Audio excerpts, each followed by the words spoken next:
दोस्तों आदाब अर्ज। मैं एक बार फिर रवीश कुमार की बातों को लेकर आपके सामने आ गया हूं। माफ़ी चाहूँगा, आप ये मत कहिएगा कि मैं बार बार रवीश कुमार को लेकर ही क्यों आपके सामने आ जाता हूं। तो बात दरअसल ये है कि अभी तक रवीश कुमार ही ध्यानाकर्षण का केंद्र बने हुए हैं। इस वीडियो की रिकॉर्डिंग तक 31 लाख सब्सक्राइबर इनके YouTube पे हो चुके हैं और 8 लाख से 31 लाख तक का सब्सक्राइबर का ये सफ़र सिर्फ एक हफ्ते का सफ़र है, क्योंकि YouTube पे इन्होंने बाकायदा अभी अपने कार्यक्रमों की शुरुआत भी नहीं की है। 6 दिन पहले 25 मिनट का एक वीडियो सेठ के नाम संदेश इन्होंने YouTube पे डाला था। गोदी मीडिया क्या करता है? जनता से सच्चाई छिपाता है और दिन रात आपको हिंदू मुसलमान के बीच विवाद में उलझाकर रखता है या इसी तरह के दूसरे विवादों में फंसाए रखता है।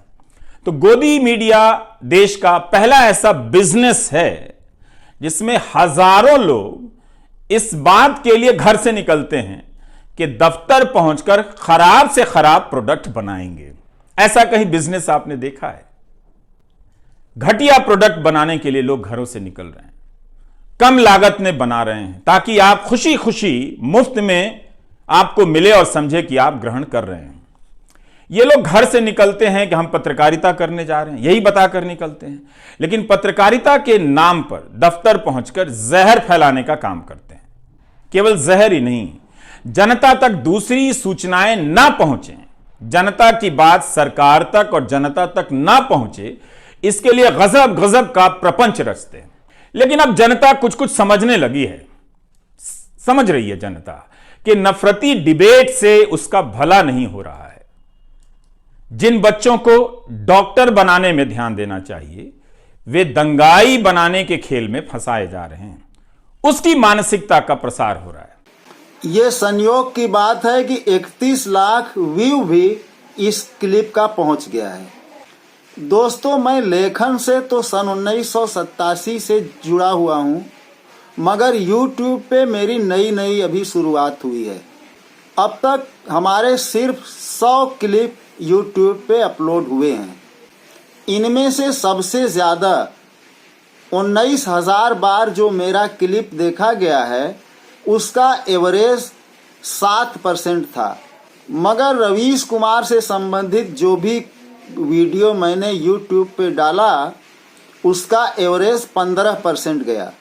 ये एवरेज इस बात का सबूत है कि दर्शकों को YouTube पर रवीश कुमार को देखने की ललक अभी तक बरकरार है और YouTube पे इनकी लोकप्रियता दीर्घायु है, ऐसा मुझे प्रतीत होता है।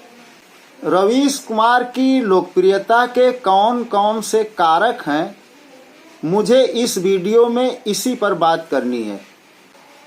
किसी भी लोकतंत्र के 4 स्तंभ होते हैं: न्यायपालिका, कार्यपालिका, विधायिका और चौथा मीडिया। इनमें से एक भी स्तंभ अगर खिसक जाए तो लोकतंत्र की इमारत धराशायी हो सकती है। आज मुल्क से पत्रकारिता लुप्त होती जा रही है। आज टीवी और अखबार पत्रकारिता के नाम पर सांप्रदायिकता की कोचिंग क्लासें चला रहे हैं। महंगाई, बेरोजगारी, भ्रष्टाचार और कानून व्यवस्था पर सवाल उठाना मेन स्ट्रीम की मीडिया ने त्याग दिया है। लगता है मीडिया ने सोने के कंगन के बदले अपनी कलम को सरकार के पास गिरवी रख दिया है। अगर रवीश कुमार भी चाहते तो अपने दोनों हाथों से दौलत बटोर सकते थे, मगर उन्होंने पत्रकारिता का धर्म समझा और कौरवों के खिलाफ अर्जुन बनकर और यजीद के खिलाफ हुसैन बनकर दिखाया। एक फितरत की बात है, अगर 10 काले चूहों में एक सफ़ेद चूहा अगर छोड़ दिया जाए तो सारे काले चूहे मिलकर उस सफ़ेद चूहे को काटना शुरू कर देंगे, क्योंकि वो उन्हें अपनी बिरादरी का तस्लीम ही नहीं करते। रवीश कुमार के साथ भी कुछ इसी तरह की बात हुई। गोदी मीडिया के पत्रकारों के दिलों में एक ही टीस थी कि आखिर ये अब तक क्यों नहीं बिका। ये तो हम लोगों का सारा गेम ही खराब कर देने पर तुला हुआ है। गोदी मीडिया के पत्रकारों ने रवीश कुमार को सरकार की नज़रों पर चढ़ाने की भी कोशिश की और इन्हें सरकार के सम्मुख लाकर खड़ा किया जाने लगा और इन्हें मोदी विरोधी कहा जाने लगा। और बिल्कुल भोली भाली मीडिया ने ये नहीं सोचा कि एक प्रधानमंत्री का राष्ट्रपति से या मुख्य न्यायाधीश से या चुनाव आयोग से कोई विवाद हो जाता है तो इसकी बहुत ज़्यादा चर्चा नहीं होगी, क्योंकि दो बड़ी हस्तियों में टकराव संभव है।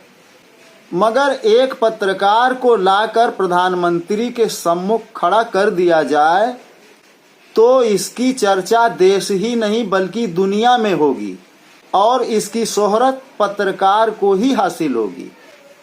दोस्तों, मैं इस योग्य तो नहीं हूं कि मुझे सब्सक्राइब किया जाए, फिर भी अगर आप सब्सक्राइब कर लेते हैं तो ये आपका बड़कपन होगा। और हाँ, मेरा नारा याद रखिएगा, पत्रकारों दलाली छोड़ो और दलालों पत्रकारिता छोड़ो। मिलता हूँ फिर अगले क्लिप में। जय हिंद।